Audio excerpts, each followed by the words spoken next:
इस वक्त हम लोग आईपी यूनिवर्सिटी कैंपस के भीतर मौजूद है, जहां सैकड़ों की संख्या में छात्र विरोध प्रदर्शन कर रहे हैं। उनके अंदर आक्रोश है इस बात को लेकर कि एक एमबीए के फर्स्ट ईयर के स्टूडेंट जो कि कुछ दिन पहले ही कैंपस में आए थे, उन्होंने आज अपने हॉस्टल बिल्डिंग के 9वीं फ्लोर से कूदकर आत्महत्या कर ली। आत्महत्या के पीछे कारण बताए जा रहे हैं कि उन्हें झूठे केस में फंसाया गया और हॉस्टल से एक्सपेल किया गया। उनके आखिरी संदेश भी अपने परिवार के नाम सामने आ रहे हैं। उसके बाद आप देख सकते हैं कि कैंपस के भीतर देर शाम इस वक्त तमाम छात्र हैं जो कि आक्रोश में हैं और धरना प्रदर्शन पर बैठे हुए हैं। उनका कहना है कि जो इस आत्महत्या की घटना के पीछे दोषी हैं, उनके खिलाफ ठोस कार्रवाई होनी चाहिए। कैंपस के भीतर पुलिस भी मौजूद है। हालांकि पुलिस ने इस पूरे मामले में जांच शुरू कर दी है, लेकिन उसके बावजूद भी आखिरकार छात्रों में आक्रोश क्यों है। हमारे साथ स्टूडेंट्स हैं, उनसे ही बातचीत करेंगे।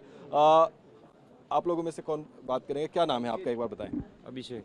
अभिषेक, क्या घटना के बारे में जानकारी है, ये बताइए। तो घटना के बारे में ये जानकारी है कि सबसे पहले बच्चे कुछ आपस में एंजॉय कर रहे थे, फिर उसके बाद सर वगैरह आए तो वो बच्चा जस्ट मतलब बाहर से आया था, फ्रेशर्स वगैरह से आया था। उसके बाद उस बच्चे ने बस अंदर आके केक, किसी का बर्थडे था तो केक था, वो जस्ट केक खाने आया था, तो इतने में सर वगैरह आ गए थे, यही बताया गया है। मतलब मैं वहाँ था नहीं, मतलब जो बच्चे आपस में बोल रहे वही बताया गया था। जिसका बर्थडे था, जिसका बर्थडे मनाने सब पहुंचे थे, वो भी वहाँ बर्थडे ही मनाने पहुंचे थे, लेकिन उनको उसी वक्त वार्डन आए। कोई होंगे टॉक्सिकेटेड, उनको उस वक्त टॉक्सिकेटेड नहीं थे, लेकिन उस वक्त वहाँ पहुंचे, वार्डन ने बिना किसी कार्रवाई के उनको निकाल दिया गया। जब वो अपने बात रखने गए तब उनका बात भी नहीं सुना गया, कोई भी वार्डन उनका बात नहीं सुन रहा था और कोई कुछ नहीं था, ना उनका कोई बात रखने वाला ना कुछ।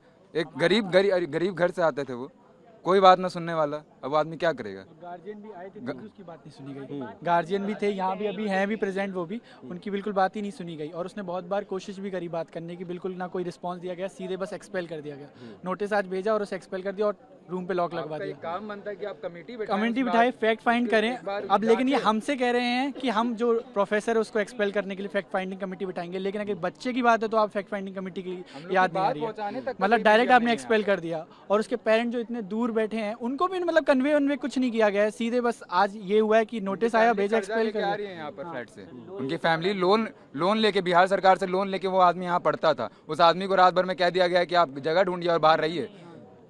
कोई कहाँ से, कोई कहाँ से करेगा भैया, कहाँ से करेगा? कोई बच्चा जो यहाँ का है भी नहीं, जिस स्टेट का भी नहीं, जिस स्टेट का भी नहीं है, वो बिहार का आदमी। अब आप लोग क्या चाह रहे हैं? सर, चाह ये रहे हैं ना सर कि यहाँ इस यूनिवर्सिटी की समस्या ये है कि यहाँ स्टूडेंट्स को अगर कोई भी दिक्कत है तो कोई मीडियम ही नहीं है, स्टूडेंट विंग या कोई भी ऐसा मीडियम नहीं है जिससे स्टूडेंट जाके अपनी बात कह सके प्रोफेसरों की। प्रोफेसर यहाँ करते हैं अंधी मनमर्जी हैं, जो मन में आए वो करते हैं।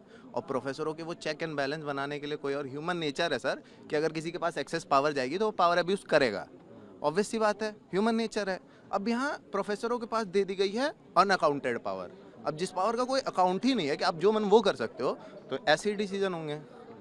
तो यहाँ कम से कम स्टूडेंट्स का एक वो तो रिप्रेजेंटेशन तो मिले। और यहाँ पे हमारे पास सबसे पहली बात कोई मीडियम नहीं है, और जब हम डायरेक्ट उनके पास जाते हैं, वार्डन या फिर अपने चीफ वार्डन के पास, तो हमें वहाँ से भगा दिया जाता है, हमें धक्के मार के भगा दिया जाता है। हम अपने पेरेंट्स को लेके आते हैं तो हमारे पेरेंट्स को भी भगा दिया जाता है, और वो चीज़ हमारे वार्डन तक ही रहती है, हमारी चीफ वार्डन सर उसमें इन्वॉल्व भी नहीं होता है और हमें निकाल दिया जाता है। कह रहे हैं कि कंट्री के बाहर है, वीसी ना कोई हमें स्टेटमेंट अपनी इशू कर रहा है, ना कोई आंसर दे रहा है। रिस्पॉन्सिबिलिटी नहीं है, कौन इस चीज़ के लिए रिस्पॉन्सिबल होगा? इवन रजिस्ट्रार ने भी आने में यहाँ 3-4 घंटे लगा लिए इस पॉइंट पे आने के लिए, 5 घंटे लगा लिए। सुसाइड की बात है, डेथ हुई है, एंड वो कह रहे हैं कि वो बाहर है इसलिए तो अभी वो कुछ नहीं कर सकता। ऐसा नहीं, उसके पास पावर्स हैं। आज के ज़माने में डिजिटल सिग्नेचर अगर इन्हें करना होगा, इतनी अकाउंटेबल हैं ये लोग जो कह रहे हैं कॉपरेटिव, तो तुरंत कर देंगे। लेकिन क्या है ना, वीसी सर की तरफ से हमें कोई स्टेटमेंट मिली है ना कुछ मिली है, बस बच्चे बैठे हुए हैं पिछले 6-7 घंटे से यहाँ पे, कोई है ही नहीं रिस्पॉन्सिबल हमारे लिए।